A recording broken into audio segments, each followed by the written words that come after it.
And now I want to introduce our guest speaker. Dr. Yoram Solomon served at the Israeli Defense Forces 35th Airborne Parachute. He never jumped out of that airplane either. In fact, Yoram has never jumped out of any airplane.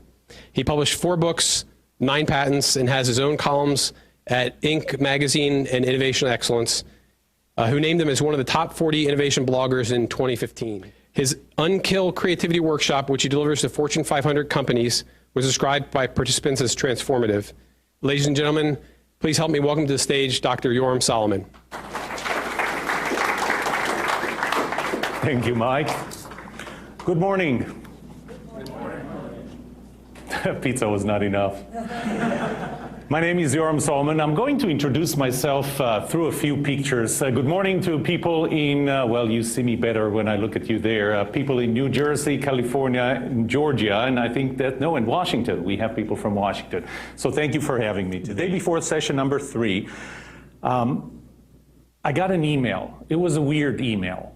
It said, "Dear friend," it had the logo of the White House on the top, and it said, "You are hereby invited to join a meeting of the Business Council of the White House. Somebody will contact you to get your social security number for security clearance."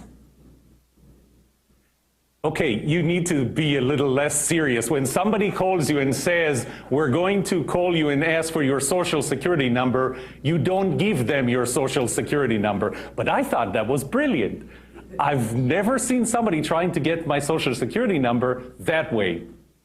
And I started, you know, you hover over different fields to try and see what sites in Russia or Brazil or anywhere is it taking you through. But, you know, everything seemed kind of legitimate. And the email is coming from something that comes from whitehouse.gov. You know, I'm thinking somebody went through the effort of making this look really, really credible. And I thought maybe this is real. I don't know why somebody would invite me to the White House, but this, I can't find anything wrong with it. And then I realized, you know, I can call our congressman, Congressman Sam Johnson. I called his office and I said, "I got this email. They asked me to forward it. I forwarded it. And can you tell me if this is real?" They took about an hour. They called me back and they said, "We have no idea." However, why don't you call the White House? And I'm thinking, yeah, right, because that's going to happen. But wait, White House is working for me, not the other way around. I'm going to call the White House. So I dialed the number. I think it's 212 something and 1414 at the end. I called. I told them about the email. They had no idea what I'm talking about. They asked who's signed on the email. I told them it says Sam Brown, the director of the Business Council in the White House. "Sam Brown, let us transfer you to his office." Okay, this is going way further than I wanted to. But I get to his office, his assistant answered, "Sam is out of the office. Do you want to leave him a voicemail?" You know what? I'll leave him a voicemail. So I get his voicemail and I left a message. "Hi, Sam, this is Yoram Solomon from Plano." This is my pilot's voice, by the way. That's what you use when you talk to the tower.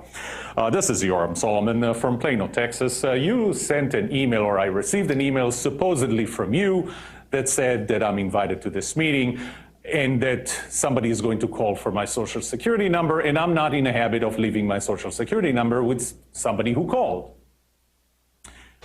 If this is a real meeting or something, I'd appreciate if you called me back. My cell phone number is 469. I gave him the number. Next day was Leadership Plano. And our phones are on mute so that we don't get calls and we don't talk and we don't look at the phone, because when you look at the phone, she catches you. And the phone vibrates.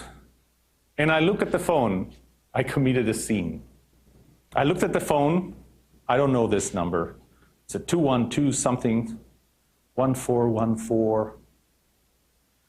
This is the White House number that I called yesterday. So I'm picking up the phone, I'm walking outside. Andre, the director, she sees me. She has this mean look on her face. And I know this is not going to be good when I come back, but I took it outside. I answered the phone, and on the other side, "Hi, Yoram, this is Sam Brown, the director of the Business Council at the White House. You left me a voicemail yesterday. There's no way anybody could have known that other than the person answering that phone, and I called the White House, not the other way around.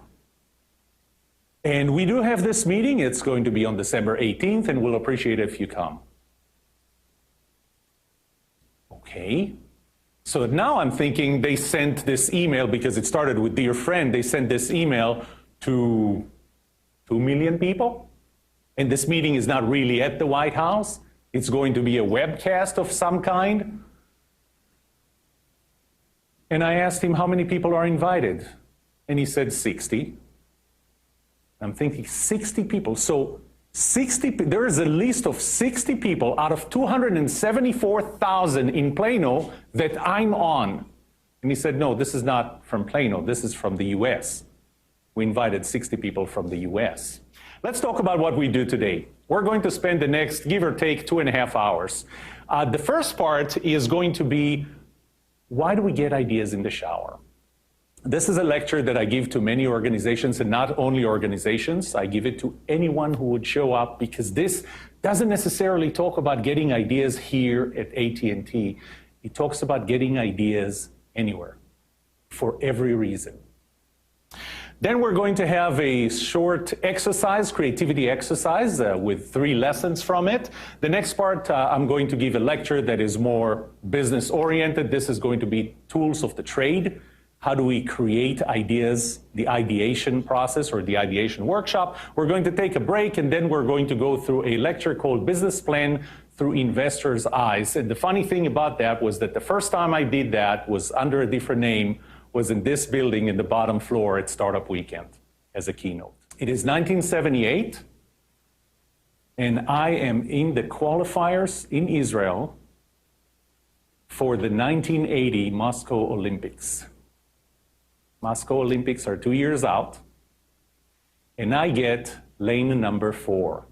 And if you know swimming, lane number 4 means that right now you have the best time in the country, in the state of Israel. And everybody, the last 30 minutes, they warm up, but I don't need to warm up. I have big feet. I got this. I'm going to win this. And it's time to get ready, set, and we jump. 50 meters. Turning around, I'm first. It's easy. 75 meters, my muscles start to ache. All of them. I still have big feet, but I get to the end, number 4. You know what's so special about number 4 in qualifiers? Number 4 is the first one that does not go to the Olympics. I didn't make the Olympics. I'll tell you 2 more stories. The first of them is PenView. PenView is a product that I actually invented back in 2010. And I presented the concept long before it looked like this cool device. I presented it to our board of directors. I was working for a technology company as a vice president of corporate strategy. I presented it in the board meeting on July 21st, 2010. The board was excited. They were thrilled. We're going to do that. They voted, and I got a budget of just over $10 million to build it. And one of the board members followed me to my office. And he said, "This idea happens once in a lifetime." And I'm thinking, only through my short lifetime, that's not the first one. It's not even the 5th one. So why does he think that it happens once in a lifetime? And I asked him, and he said, because innovation or invention is accidental. Where was Newton when he found his law? Under a tree, hit by an apple. Eureka?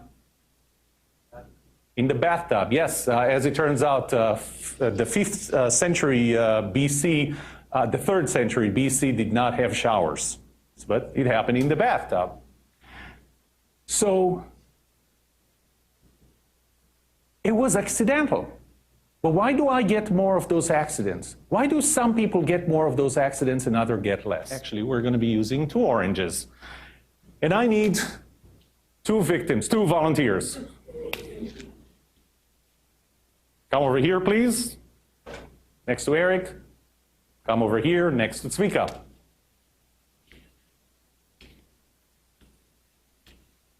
Are you left brain or right brain? Right brain. No, right now you're left brain. Come over here, next to Zvika. By the way, left brain, right brain, myth doesn't really work. Ideas happen in a different area of your brain and at different times.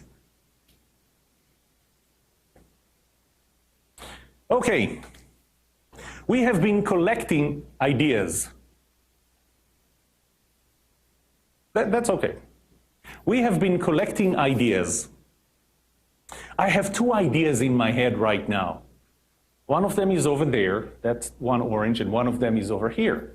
However, those are old ideas. In order for me to get new ideas, what must happen is those 2 oranges must be thrown to the prefrontal cortex above my head and meet. So I'm going to count to 3. On 3, I want you to throw it over my head and I need them to meet. Okay? Are you serious? I am serious, yes. At the count of 3, have them hit each other over my head. 1, 2, 3. Thank you for playing. Go back to your places. What did I do with my remote? My remote is here. Thank you. Now, I've done this probably 100 times so far. I don't know what's going to happen the first time that they actually hit. I'll probably just quit at that time and start talking about something else, but it never happens. And the reason it never happens is because it's hard. And I want you to think about the analogy. Here is the medial prefrontal cortex right there in the middle of our brain, not left brain, not right brain. That's where old ideas need to meet to create new ideas, because that's where the majority of ideas come from. 2 old ideas or more combined into a new idea. That's where it needs to happen. But my brain only has 2 ideas. What is the probability of them meeting? What can we do to increase that probability?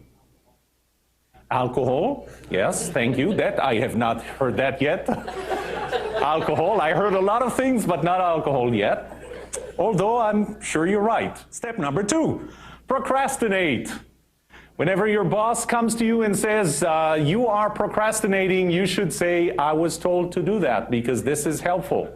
And it is helpful because when you procrastinate, you don't force ideas together. When you procrastinate, you let this happen. A story. I was programming. I was developing alarm systems back in Israel, processor-based, 68HC11, if that means anything to anyone. I was writing mostly in assembly language. And back in 1990, I started writing in C. So I wrote this program in C. Oh, come on, this would be the point where somebody points out that this is not C. But this is a good picture. What can I tell you? Everybody else in the world don't know that this is not C. So I wrote it in C, and something didn't work. I got to a certain point, I already had about 64 kilobytes of code, which I know it doesn't mean anything anymore. But this is 1990, and something didn't work. I programmed a certain parameter, and there has to be some kind of a behavior as a result of that, and it just didn't work. I worked until 8 p.m. At 8 p.m., unfortunately, I had a date with my girlfriend then at 9:30 to see a movie. I say unfortunately, she's my wife for the last 23 years. But we were going to watch a movie, and I just had to drag myself out of the table because you know how it is. You know how it is that you just have to solve it now, and it doesn't matter if you're going to spend all night. You're not going to feel that you're going to spend all night, but you just have to resolve it. Don't stop. Go see a movie with your girlfriend, your boyfriend. If you're married, maybe not so good idea to do it with your girlfriend or boyfriend, but We went to the movie. And my wife still remembers that 30 minutes after the movie started, I said, I know what it is. I whispered. Well, I don't think that I really whispered. I'm pretty sure that other people heard that. But I know what it is. And the next morning I got to the office. I went really, really early because I had to validate it, right? You know the feeling. You have to know that this is it. It took 20 minutes. In 20 minutes, I figured it out. It was what I thought. It was pardon my language, it was a freaking bug in the compiler. The compiler did something wrong. And you assume always the compiler is error-free, bug-free and all, but it's not. It was the compiler. But the thing is, it took the movie. I don't even remember what movie it was. It took the movie for me to break away, procrastinate. I stopped working on it. I procrastinated. And that's when I solved it. I skipped 3, right? Thank you. People in New Jersey, I skipped 3. It was on purpose. People in San Francisco, we always skip 3. And I'll talk about San Francisco. But in a positive way,